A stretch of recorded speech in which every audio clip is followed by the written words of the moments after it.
예, 가려던 땅에 이르렀더라라는 제목으로 하나님의 말씀을 전하겠습니다. 인생을 산다는 것은 하나의 길을 걷는 것과 같다라고 할 수 있습니다. 이 땅에 태어난 모든 사람들이 인생이라는 길을 걸어가고 있습니다. 인생에는 많은 길들이 있겠지만 대부분의 사람들은 화려하고 멋진 길을 걸어가고 싶어 합니다. 이 땅에 그 누구도 힘들고 어려운 길을 가고 싶어 하는 사람은 없습니다. 그런데 놀라운 사실은 그 화려하고 멋진 길 끝에는, 인생의 길 끝에는 생명이 없다라고 주님이 말씀하십니다.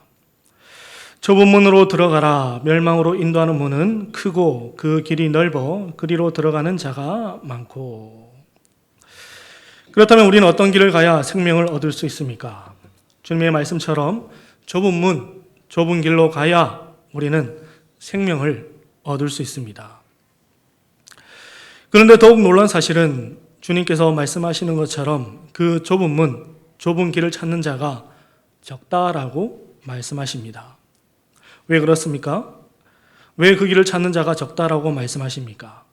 그 길은 좁고 협착하여 가기 힘든 길이기 때문입니다. 쉽게 말해서 그 길은 아름다운 길도 아니고 화려한 길도 아닙니다. 주님은 팔복을 말씀하시면서 하늘에서 말씀하는 복과 우리가 생각하는 복에는 크나큰 간극이 있다라는 것을 알 수 있습니다. 주님께서 말씀하시는 사람은 어떠한 사람이 복되다라고 말씀하셨습니까? 강남에 아파트 있는 자는 복이 있나니, 자산이 수백억 있는 자는 복이 있나니 라고 말씀하시지 않으셨습니다. 우리 마태복음 5장 10절 말씀을 함께 읽어보겠습니다. 시작. 천국이 그들의 것이라. 아멘. 여러분, 의를 위해 박해받는 것이 복된 자라는 사실을 믿으십니까? 여러분, 이 말씀을 믿는다면 당신은 진정으로 복된 자입니다. 왜 그렇습니까? 우리 주님이 그렇게 약속하셨기 때문입니다. 모난 돌이 정 맞는다고 적당히 타협하며 살라라고 세상은 말합니다. 하지만 주님은 우리에게 말씀하십니다. 의를 위하여 박해받는 자가 복되다라고 말씀하십니다. 그리고 이어서 주님이 또 이렇게 말씀하십니다. 우리 마태복음 5장 11절과 12절 말씀 함께 읽겠습니다. 시작.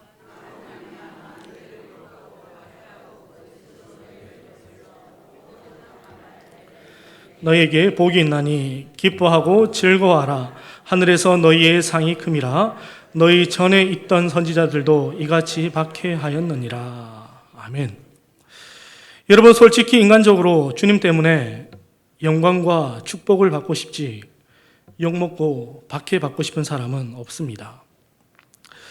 그런데 놀라운 사실은 주님 때문에 욕먹고 주님 때문에 박해받는 자는 복되다라고 주님이 말씀하십니다. 그리고 그와 같은 자에게 하늘에서의 상이 크다라고 말씀하십니다. 그렇다면 우리는 어떻게 남들이 가려고 하지 않는 그 좁은 문과 좁은 길을 갈 수 있을까요? 우리는 어떻게 하면 주님을 위해 박해받는 그 자리에 나아갈 수 있을까요? 오늘 본문은 우리가 잘 아는 것처럼 주님이 물 위를 걸어오신 표적을 담고 있는 말씀입니다. 주님은 이 사건을 통해서 제자들에게 하시고자 하시는 말씀이 있었습니다. 우리는 먼저 오늘 본문을 조금 명확하게 이해하기 위해서는 이 사건의 이전의 사건을 조금 생각해 보아야 합니다. 여러분, 오늘 본문이 있기 이전에 어떠한 사건이 있었다라고 말씀하셨습니까? 바로 우리가 잘 아는 오병이어 사건이 있었다라는 것을 알 수 있습니다. 여러분이 그 자리에 주님의 제자가 되어 한번 제자들의 입장에서 생각해 보시기를 바랍니다. 여러분, 빈들에 주님 때문에 수많은 사람들이 모였습니다. 그리고 주님께서 그곳에 모인 자들을 위해 오병이어 표적을 보여주셨습니다. 그 표적을 목격한 사람들이 갑자기 주님께 열광하기를 시작합니다. 그리고 예수님을 우리의 왕으로 세우자 합니다. 여러분, 그 자리에 있던 제자들의 마음은 어떨 것 같습니까? 제자들의 마음은 아마 이랬을 것 같습니다. 이제 됐다. 예수님은 이제 왕으로 보좌에 오르고 우리는 예수님과 함께 권세를 누리면 된다라고 그들은 생각하지 않았겠습니까? 이와 같은 들뜬 제자들의 마음을 주님께서 아셨을까요? 몰랐을까요? 아마도 주님은 아셨을 것입니다. 열광하는 무리를 보며 주님과 주님의 일을 보지 못하는 제자들의 마음을 주님은 아셨습니다. 제자들에게 영적 위기가 찾아온 것입니다. 여러분, 우리의 삶도 마찬가지입니다. 우리의 삶 가운데 영적 위기는 언제 찾아올까요? 고난과 시련 가운데 있을 때에 우리에게 영적 위기는 찾아오지 않습니다. 흔히 말하는 잘 나갈 때에 내 인생이 위로 올라가고 있다라는 생각이 들 때에 그때에 우리에게 영적 위기가 찾아옵니다. 대표적인 인물이 우리가 잘 아는 바로 다윗 왕입니다. 그가 사울로 인하여서 박해와 고난을 받을 때는 그에게 영적 위기가 찾아오지 않았습니다. 아니, 오히려 그 고난과 박해로 인하여서 그는 더 하나님을 찾았고 하나님을 구하는 인생을 살았습니다. 그런데 그가 왕이 되자 어떻게 되었다라고 성경은 말씀합니까? 그에게 영적 위기가 찾아왔다라고 말씀합니다. 바세바를 범하고 우리아를 죽이는 죄를 범합니다. 사울을 죽이지 않겠다고 맹세하였던 다윗이 무너지는 순간이었습니다. 그래서 사도 바울이 무엇이라 말합니까? 우리 고린도전서 10장 12절 말씀을 함께 읽겠습니다. 시작. 아멘. 우리가 섰다 생각했을 때 그때가 가장 위험한 때입니다. 왜 그렇습니까? 교만한 자의 마음을 무너뜨리는 것은 사단에게 너무나도 쉬운 일이기 때문입니다. 다시 오늘 본문으로 돌아와서 오늘 첫 구절 16절 말씀을 함께 읽겠습니다. 시작. 저물매 제자들이 바다에 내려가서. 오늘 본문에서 우리에게 알려주는 가장 첫 번째 사실은 바로 해가 저물 때라는 사실입니다. 여러분, 요한복음에서 시간은 무엇을 암시한다라고 하였습니까? 바로 그들의 영적 상태를 암시한다라고 하였습니다. 그렇다면 이 저물매라는 단어를 통해서 우리는 제자들의 영적 상태를 알 수 있습니다. 제자들의 영적 상태가 어떠합니까? 좋지 않은 상황, 즉 주님을 제대로 바라보지 못하는 영적 어둠에 있다라는 것을 알 수가 있습니다. 그래서 마가복음에서 마가는 이때의 제자들에 대해서 이렇게 증언하고 있습니다. 우리 마가복음 6장 52절 말씀을 함께 읽겠습니다. 시작. 도리어 그 마음이 둔하여 졌음이라라. 아멘. 오병이어 표적을 보고도 그들에게 깨닫는 것도 없고 오히려 그들의 마음이 둔하여졌다라고 말씀합니다. 즉 그곳에 모인 무리나 주님의 제자들이나 별반 차이가 없었다라는 것을 알 수 있습니다. 이렇게 영적으로 무뎌진 제자들을 주님은 어떻게 하십니까? 마태복음 14장 22절 말씀을 함께 보겠습니다. 시작. 자기가 무리를 보내는 동안에 배를 타고 앞서 건너편으로 가게 하시고. 주님은 무엇이 그렇게 급하셨는지 제자들을 재촉하셨습니다. 그리고 배를 타고 건너편으로 가게 하셨습니다. 여러분, 여기서 확실한 사실은 제자들을 배에 태워 건너편으로 가게 하신 분은 바로 주님이시라는 사실입니다. 주님이 명령하여서 제자들은 배를 타고 건너편으로 가고자 하였습니다. 그런데 그들이 만난 것이 무엇입니까? 우리가 잘 아는 것처럼 그들은 풍랑을 만나게 됩니다. 분명히 주님이 가라 하셔서 갔는데 그들이 만난 것은 풍랑이었습니다. 여러분, 이것은 우리의 삶도 마찬가지입니다. 주님께서 명령하셔서 교회도 열심히 섬기고 열심히 주의 말씀에 순종하려고 하는데 막상 우리에게 찾아오는 것은 풍랑, 고난이 우리에게 찾아온다라는 것입니다. 그런데 더 놀라운 사실이 있습니다. 그것이 무엇인지 아십니까? 바로 풍랑 가운데 있는 우리를 주님께서 바로 건져주시는 것이 아니라 풍랑 가운데 고난받도록 내버려 두신다라는 것입니다. 그래서 오늘 본문의 17절에 이렇게 말씀합니다. 우리 오늘 본문 17절 함께 읽겠습니다. 시작. 배를 타고 바다를 건너 가버나움으로 가는데 이미 어두웠고 예수는 아직 그들에게 오시지 아니하셨다. 배를 타고 바다를 건너 가버나움으로 가는데 이미 어두웠고 예수는 아직 그들에게 오시지 않으셨다라고 말씀합니다. 해가 저물 때 배를 타고 떠나 밤이 새도록 주님은 아직 제자들에게 오시지 않으셨습니다. 여러분은 아직 주님이 오시지 않을 때에, 주님께서 말씀하지 않으실 때에 우리는 무엇을 해야 하겠습니까? 우리가 고난 가운데 있는데, 우리의 인생이 풍랑의 한가운데 있는데 주님께서 말씀하시지도 않고 오시지도 않는다면 우리는 무엇을 해야 하겠습니까? 자포자기하고 하나님을 원망하면 되겠습니까? 그때 우리에게 필요한 것은 바로 인내라고 말씀합니다. 우리 야고보서 1장 3절과 4절 말씀 함께 읽겠습니다. 시작.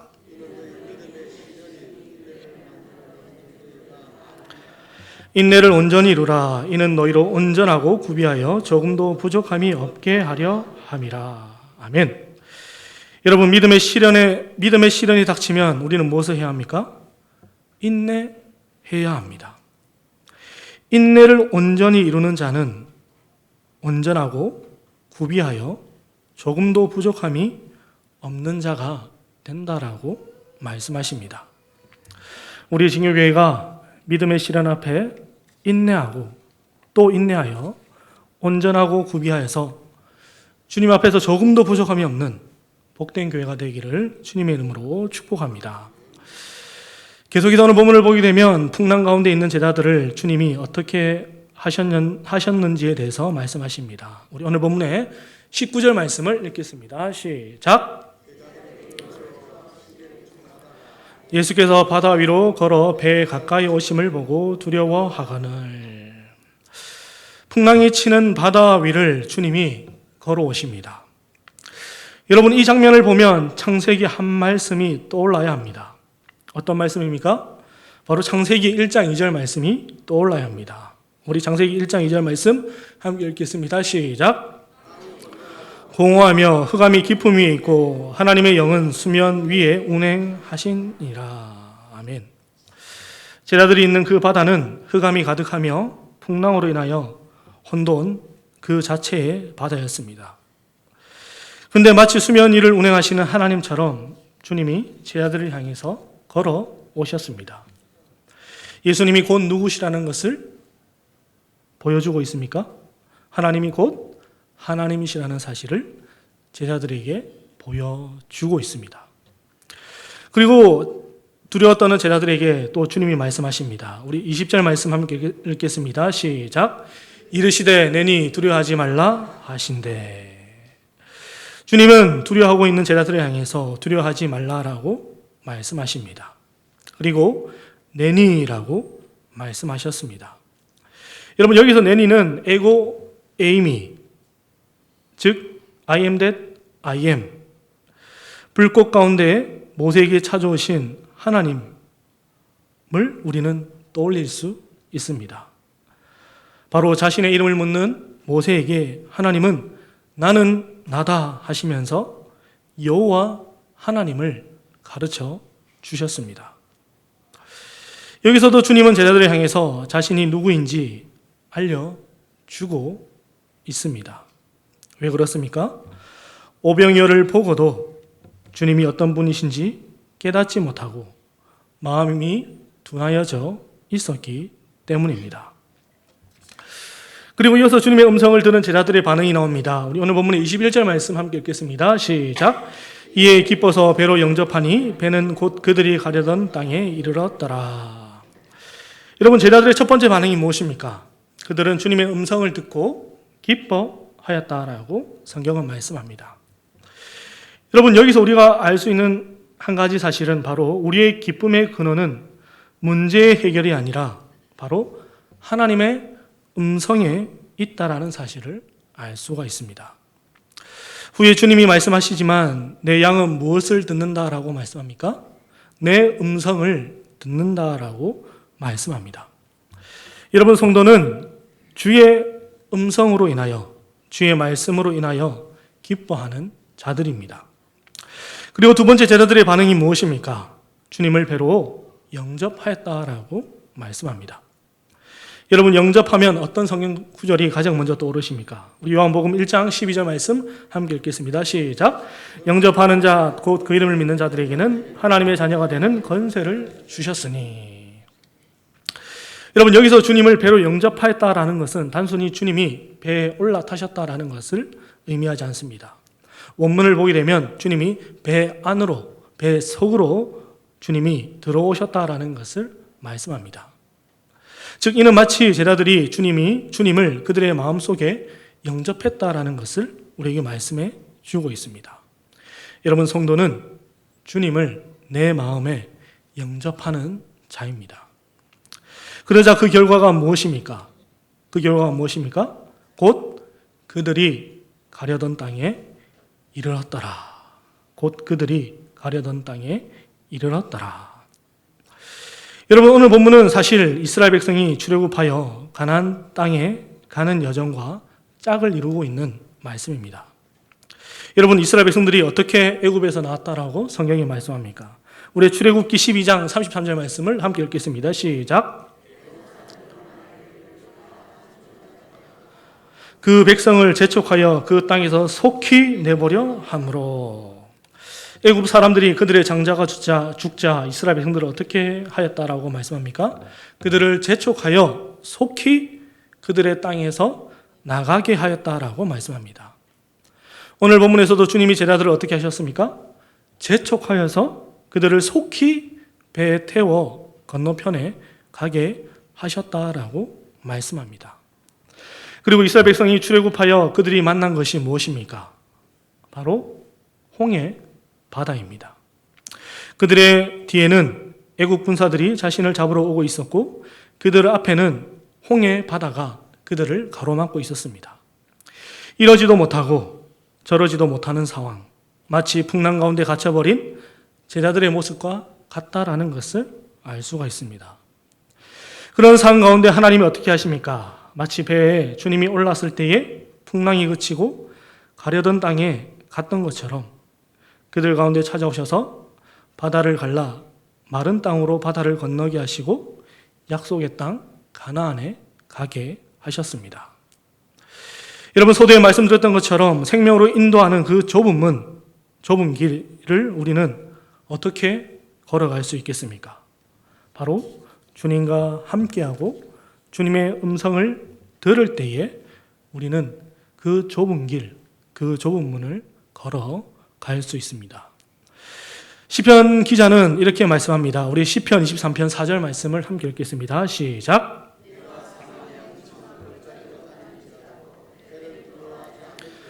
주께서 나와 함께 하심이라. 주의 지팡이와 막대기가 나를 안위하시나이다. 아멘. 우리가 인생 가운데 사망의 음침한 골짜기를 지날 때가 있습니다. 그 가운데 우리가 두려워하지 않는 이유가 무엇입니까? 바로 주께서 나와 함께 하시기 때문입니다. 말씀을 맺겠습니다. 오늘 본문을 통해서 우리를 풍랑으로 이끄시는 주님을 보게 됩니다. 그리고 그곳에서 우리는 인내해야 합니다. 주님은 반드시 그 풍랑 가운데 있는 우리에게 찾아오시고 그 풍랑을 잠잠케 하십니다. 그리고 우리가 가려던 땅, 바로 약속의 땅에 이르게 된다라고 말씀하십니다. 시편 기자는 이렇게 고백합니다. 우리 시편 119편 71절 말씀을 함께 읽겠습니다. 시작. 이로 말미암아 내가 주의 율례들을 배우게 되었나이다. 아멘. 시편 기자가 무엇이라고 고백합니까? 고난 당하는 것이 내게 유익이라고 고백합니다. 여러분에게 내 인생에 고난이 없어야 한다라고 생각하지 마시기 바랍니다. 여러분, 고난을 통해서 시편 기자가 무엇을 배웠다라고 말씀합니까? 내가 주의 율례들을 배우게 되었나이다.